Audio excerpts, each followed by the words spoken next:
போற அந்த நேரத்தில் மட்டும்தான் சின்ன குழந்தைங்க போய் அங்க போய் குறுக்கால புகுந்து அவங்களுக்கு எந்த திட்டமும் தெரியல. ஆனால் நிச்சயமாக நீங்க இப்ப சொல்லிருக்கீங்க பாருங்க, அண்ணன் சீர் அது கொடுக்க முடியாது 832 கோடி ரூபாயில.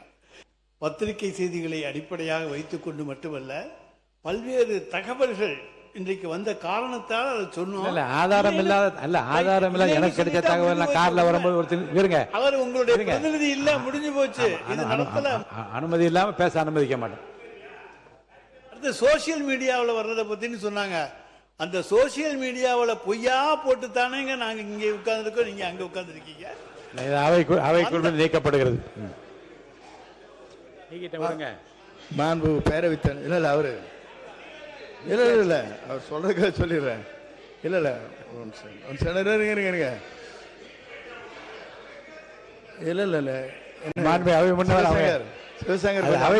நீக்கிட்டேன். அது தொடர்பா பேசுவாங்க, வேற ஏதாவது சொல்லுங்க. அது அவைக்குள் நான் நீக்கிட்டேன். அதை நீக்கிட்டாரு. இல்ல நான் சொன்னது ஒன்னே ஒன்றுதான். அவைக்குழுவிலிருந்து நீங்கள் நீக்கி விட்டீர்கள்.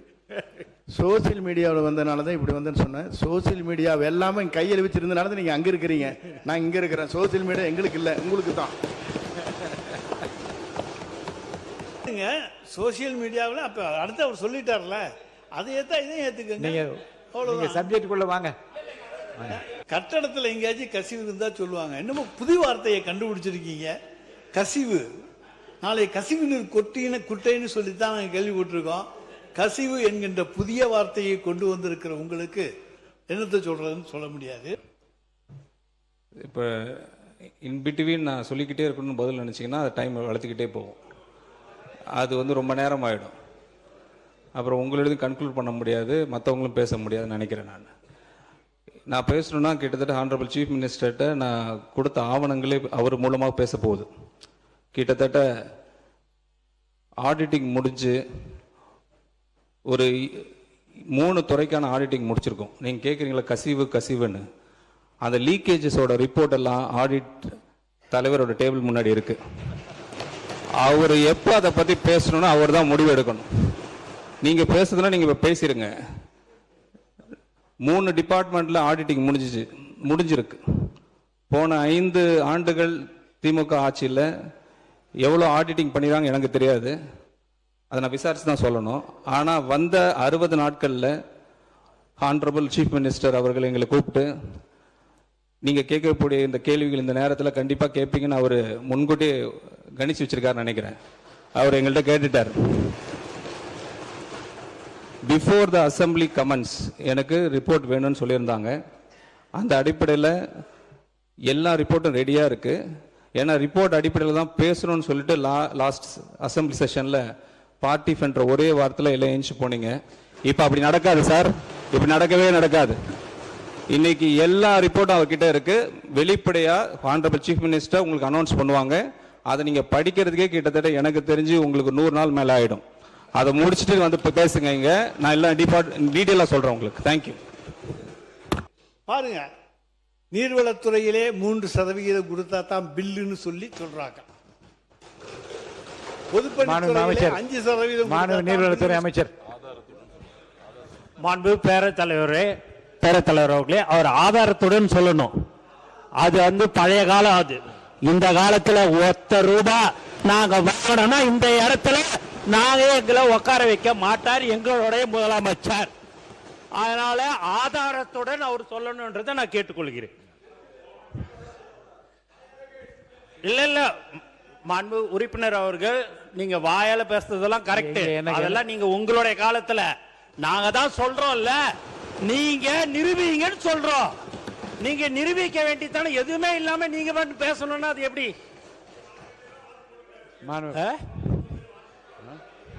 யாரு போட்டிருக்கிறா? எல்லாரும் போடுறாங்க அப்படின்னாங்கன்னா நீங்க அதை அது ஆதாரத்துடன் நீங்க இருக்குதுன்னா நீங்க நிரூபிங்கன்னு தான் சொல்றோம். நீங்க எதுவுமே நீங்க என்னங்க நீங்க பில்லுக்குன்னு சொல்றீங்க, அதுக்கு இந்த மாதிரி பில்லுக்கு கொடுத்தாங்கன்னு சொல்லுங்க. அது ஏன்னா பழக தோஷமா இருந்திருக்கலாம்னு நான் நினைக்கிறேன். நிதிநிலை அறிக்கையில் தான் நீங்க சொல்லியிருக்கீங்க, மக்களின் வரிப்பணத்தில் இருந்து 1 பைசாவும் தொட விடமாட்டோம். தொட்டால் விடமாட்டோம், இதற்கு முன் தொட்டவர்களையும் விடமாட்டோம். ஐயா, சனிக்கிழமை அன்னைக்கு பனையூர்ல நடக்கிற அந்த வாரச்சந்தையில போய் பார்த்தீங்கன்னா இதுக்கு என்னென்னாலும் தொட்டவங்களோ அவங்க தாங்க வந்துகிட்டு இருக்காங்க. உறுப்பினர் அவர்கள் இப்போது கூறியிருக்கிற கருத்துக்கள் அவைக்கும் நீக்கப்படுகிறது. மாண்பு பேரவைத் தலைவர் அவர்களே, மாண்பு உறுப்பினர் இங்கே பேசுகிற போது ஒன்றை சொன்னார். அவர் சொல்லுகிற போது பனையூரை பற்றி சொன்னார். நீங்களும் அங்கே இருந்து நான் இங்கே மாறி இருக்கிறேன் என்பது நாடறியும். சப்ஜெக்ட் தானுங்க இது. நீங்க தொட்டால் விட மாட்டேன்னு சொல்றதெல்லாம் சப்ஜெக்ட் தானுங்க. அந்த சப்ஜெக்ட் நீங்க கொடுத்திருக்க நிதிநிலை அறிக்கையிலேருந்து பேசுறேன், அதுல இருந்து பேசக்கூடாதுன்னு சொன்னீங்கன்னா நான் என்ன பண்ண முடியும்? பிபிஜி ராம்ஜி திட்டத்தை ஏற்றுக்கொள்ளவில்லை, ஆனால் இன்றைக்கு ஒன்றிய அரசுக்கு அது சத்தமே இல்லாம செஞ்சிருவீங்க. அதுதாங்க உங்களுடைய சாதனை. எப்படி ஓட்டுல எலெக்ஷன்ல சத்தமே இல்லாம வந்தீங்களோ அது போல சத்தமே இல்லாம சரண்டர் ஆயிடுறீங்க. எதிர்க்கட்சியை பொறுத்தவரை சற்று நேரம் முன்பு மாண்புமிகு உறுப்பினர் தங்கம் தென்னரசு அண்ணன் பேசினார். உண்மையிலேயே அரசியல் வேறுபாடுகளை எல்லாம் தாண்டி அதில் பெற்றுக்கொள்வதற்கும் கற்றுக்கொள்வதற்கும் எண்ணற்ற செய்திகள் இருந்ததை நாங்கள் இளம் தலைவர்கள் குறித்து கொண்டோம். அந்த துணியில் பேசுகிற பொழுது இந்த சட்டமன்றத்தினுடைய மாண்பை பாதுகாக்க, மரபை வழி தொடர அது வழிவகுக்கும். ஆனால் மதிப்பிற்குரிய உறுப்பினர் அவர்கள் பேசுகின்ற பொழுது ஆரம்பம் முதலே பொது தளத்தில் பார்த்தது, சோசியல் மீடியா, பில்லு வாங்க போனப்ப நீங்க எங்க பில்லு வாங்க போனீங்க என்று இந்த நிதி அறிக்கை சார்ந்து பேசாது ஒரு அரசியல் கூட்டம் போல பேசிக் கொண்டிருக்கிறார். மீண்டும் அவருக்கு நான் தெளிவுபடுத்த ஆசைப்படுகிறேன். தோற்றதற்கு காரணம் இன்ஸ்டாகிராமா எலெக்ஷன் ஓட்டிங் மிஷினா என்று பார்க்காமல் அவர்களை சீராய்வு செய்து கொள்வதுதான் அவர்களுக்கு நல்லது, அவர்களினுடைய வருங்காலத்திற்கு நல்லது. அதை விடுத்து சம்பந்தம் இல்லாமல் பொது தளத்தில் கிடைக்கக்கூடிய செய்திகளை வைத்துக் கொண்டு அப்படி பேசுவது மரபல்ல என்பதை உங்கள் வாயிலாக மாண்புமிகு உறுப்பினருக்கு நான் தெரியாது. சட்டமன்ற உறுப்பினர் ஒரு தகவலை சொன்னார். ஆரம்பத்திலேயே நீர்வளத்துறை பத்தியும் சொன்னாரு, பொதுப்பணித்துறை பத்தியும் சொன்னாரு. 5% கமிஷன் இருக்கு, நம்ம தகவல்லாம் சொல்றாரு. இந்த ஆட்சியில் உறுதியாக சொல்கிறோம், எங்களுடைய மாண்புமிகு முதலமைச்சர் ஒரே வார்த்தையை திருப்பி திருப்பி அமைச்சரவை கூட்டத்தில் சொல்லிட்டே இருக்கிறாரு. லஞ்சம் என்பது மிகப்பெரிய குற்றம்னு ஒவ்வொரு அமைச்சர்ட்டையும் சொல்லிட்டு இருக்காரு. அப்படி யாராச்சும் ஈடுபட்டால் இங்க இருக்கக்கூடிய ஒருத்தர் கூட அமைச்சரா இருக்க முடியாதுங்கிறத பதிவு பண்ணிட்டே இருக்கிறார். இதுவரையும் எந்த துறையிலையும் ₹1 கூட அமைச்சர் முதற்கொண்டு சட்டமன்ற உறுப்பினர் முதற்கொண்டு ₹1 கூட லஞ்சம் வாங்கவில்லை. பார்ட்டி ஃபண்ட் இன்னும் கலெக்ஷன் பண்ணப்படல, எம்எல்ஏ ஃபண்ட் இன்னும் கலெக்ஷன் பண்ணப்படல, அமைச்சர் ஃபண்ட் கலெக்ஷன் பண்ணப்படல. 60 வருஷ வரலாற்றை தூக்கி எறிஞ்சிருக்கிறார் முதல் முறையில். அதை இங்க பதிவு பண்றோம். அப்புறம் மகாத்மா காந்தி ஊரகத்தை பத்தி, வேலைவாய்ப்பு பத்தி பேசுறாரு, சரண்டர் ஆயிட்டும் அமைதி அப்படின்னு. இன்றைக்கு காலையில இருந்து மேகதாது பிரச்சனையை ஜனநாயக பார்வையுடன் எதிர்க்கட்சி தலைவர் பேசினாரு, அனைத்து கட்சிகள் பேசணும். அதே மாதிரி மாண்புமிகு முதலமைச்சர் விளக்கம் கொடுத்தார், நீர்வளத்துறை அமைச்சர், விவசாயத்துறை எல்லோரும் விளக்கம் கொடுத்தோம். அதற்கப்புறம் தமிழ்நாட்டில் முக்கிய பிரச்சனை ஒன்று இன்றைக்கு உருவாகி கொண்டிருக்கிறது. தமிழ்நாட்டுக்கு மட்டுமல்ல, தென் மாநிலங்களுக்கான பிரச்சனை. அதற்காக தான் நாளைக்கு மாண்புமிகு முதலமைச்சர் அனைத்து கட்சி எம்பிக்கள் கூட்டத்தை டீலிமிஷனுக்கு கூட்டியிருக்கார். எதிர்க்கட்சி தலைவரை பார்த்து ஒரு கேள்வி கேட்கிறோம். நாளைக்கு இந்த தென் மாநில பிரச்சனை, தமிழ்நாட்டுடைய பிரச்சனை, டீலிமிட்டேஷன் பத்தியுடைய பாராளுமன்ற உறுப்பினர், திமுகவுடைய பாராளுமன்ற உறுப்பினர் கலந்து கொள்ள போறாங்களா இல்லையா? Number 1 question. நான் கேட்டு முடிச்சிடுறேன், கேட்டு முடிச்சிடுறேன், கொஞ்சம் கேட்டு முடிச்சிடுறேன். அதுக்கப்புறம் எதிர்க்கட்சி தலைவர்கள் பேசட்டும், ஒன்னும் பிரச்சனை இல்ல. நான் பேசி முடிச்சிடுறேன். என்னுடைய கருத்துக்களை சொல்ல விடுங்க. ஜனநாயக பூர்வமா என்னுடைய கருத்துக்கள் சொல்லணுங்கிறது மாண்புமிகு எதிர்க்கட்சி தலைவர்கிட்ட கேட்டுக்கிறோம். மாண்புமிகு முதலமைச்சர் அவர்கள் தமிழ்நாட்டில் பாராளுமன்ற உறுப்பினர்களுடைய ப்ரொபோர்ஷனேட் காப்பாற்றப்படணும், தென் மாநிலங்கள் காப்பாற்றப்படணுங்கிற ஒரே குறிக்கோளுடன் பாராளுமன்றத்தில் கூப்பிட்டிருக்கார். அதுல ஒரு டெல்லியிலிருந்து வந்த தகவல் என்னன்னா, இது ஒரு தகவல், இதை எதிர்க்கட்சி தலைவர் சொல்லட்டும். வரக்கூடிய இல்ல நாங்க பேசிடுறோம். என்ன ஒரு தகவல், என்ன ஒரு தகவல்னா, வரக்கூடிய நாடாளுமன்ற சிறப்பு கூட்டத்தில்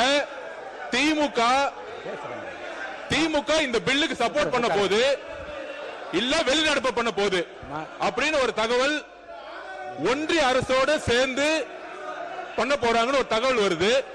அதுக்கு எதிர்க்கட்சி தலைவர் திமுக ஆட்சியில் இருக்கும் பொழுது என்ன நிலைப்பாடு எடுத்தாங்களோ தமிழக வாழ்முறைக்காக நடவடிக்கை எடுக்க போறாங்களா எதிர்க்கட்சி தலைவர் சொல்லட்டும்.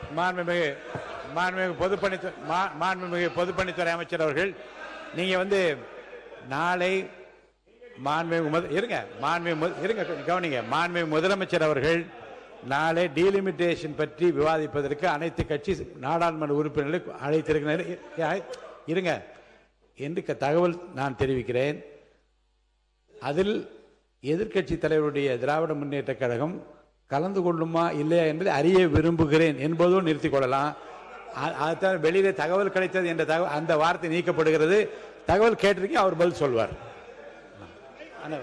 கொடுங்க. மாண்புமிகு எதிர்க்கட்சி தலைவர் அவர்கள், மாண்புமிகு எதிர்க்கட்சி தலைவர் அவர்கள்.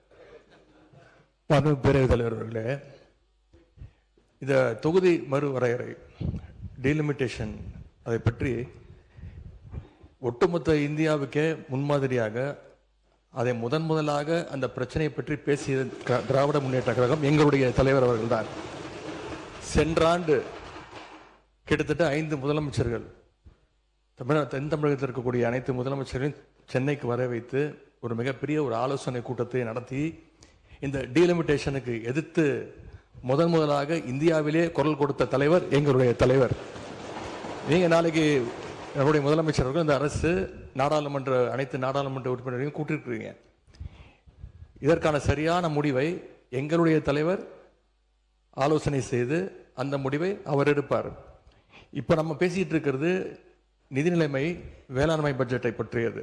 அதற்கு எங்களுடைய உறுப்பினர்கள் கேள்வி கேட்டுக் கொண்டிருக்கிறார்கள். அதற்கு முடிந்தால் நீங்கள் பதில் சொல்லுங்கள். நான் கொஞ்சம் சத்தமா பேசிட்டேன், அதனால அவருக்கு ஏதோ நம்ம கோபமா கொந்தளிச்சு பேசுற போல தோன்றி இருக்கு. எதிர்கட்சி விமர்சித்துத்தான் ஆக வேண்டும். பட்ஜெட்டை வரவேற்கிறேன்னு சொல்லிட்டு நான் உட்கார்றதுக்கு எதுக்கு இங்க நான் வர்றேன்? இதுக்காக என்ன எங்க திரும்பியன் தொகுதியிலிருந்து மக்கள் தேர்ந்தெடுத்து அனுப்பிச்சிருக்காங்க. அரசுக்கு வேண்டிய ஆலோசனைகளையும் சொல்ல வேண்டும். பட்ஜெட்ல என்ன நிறைகுறைகள் இருக்கிறது அதை சொல்ல வேண்டும். அதுதான் எங்களுடைய கடமை. அந்த கடமையை தான் நாங்கள் செய்கின்றோம். நாங்க முதலமைச்சரை பத்தி தப்பா சொல்லலையே, மற்ற அமைச்சர் தான் சொல்றோம். முதலமைச்சர் சொல்லிக்கிட்டே தான் இருக்காரு, உங்களை யாரும் லஞ்சம் வாங்க கூடாது, எது பண்ணக்கூடாதுன்னு. அதுக்காக அடிதடி நடக்காம இருக்கா என்ன இருக்கு? அவர் சொல்றதே நீங்க யாரும் கேட்க மாட்டேங்கிறீங்க, எங்களுக்கு வருத்தம். உங்கள் மூலமாக அண்ணனுக்கு சொல்கிறேன், அவர் சத்தமாக பேசலாம், சட்டத்தை குறித்து கூட பேசலாம். ஆனால் உண்மைக்கு புறமானதை பேசாமல் கொஞ்சம் உண்மையை பேசினால் நன்றாக இருக்கும் என்பது எங்களுடைய கோரிக்கை. அதே சமயம் பேசுகிற பேச்சு என்பது 2 வகையான பேச்சு இருக்கிறது. ஒன்று, கையில் இருக்கிற அந்த குறிப்புகளை எடுத்து அதை வைத்து பேசுவது. 2, இதயத்தில் இருந்து பேசுவது. இந்த 2 வகையான பேச்சுகளையும் இந்த மதிப்பிற்குரிய மாமன்றம் பார்த்திருக்கிறது. 3வதாக ஒரு பேச்சு இருக்கிறது. அது வாதங்களை எல்லாம் எடுத்து வைத்து ஆக்கப்பூர்வமாக பேசாமல் ஒரு விதண்டாவாதமாக பேசுவது. அண்ணனுடைய பேச்சு என்பது ஆரம்பம் முதலே ஆக்கப்பூர்வமான ஆலோசனைகளையோ விமர்சனங்களையோ வைத்தால் அதை ஏற்றுக்கொள்ளக்கூடிய மனநிலையில் தான் எங்கள் வெற்றி தலைவர் தமிழக வெற்றி கழகத்தை வளர்த்திருக்கிறார் என்பதை இந்த மாமன்றத்தில் கூறி, அதே சமயம் உண்மைக்கு புறம்பான ஏதேனும் ஒரு செய்தியை அவர் சொல்கிற பொழுது அதை அந்த இடத்திலேயே சுட்டி காட்டுவோம். நீங்கள் சொன்னதை போல எப்போதுமே நாங்கள் உரிமைக்கு குரல் கொடுப்போம், உறவுக்கு கை கொடுப்போம் என்பதை மீண்டும் அந்த உறுப்பினர்களுக்கு உங்கள் மூலமாக தெரியப்படுத்திக் கொள்கிறேன். நன்றி.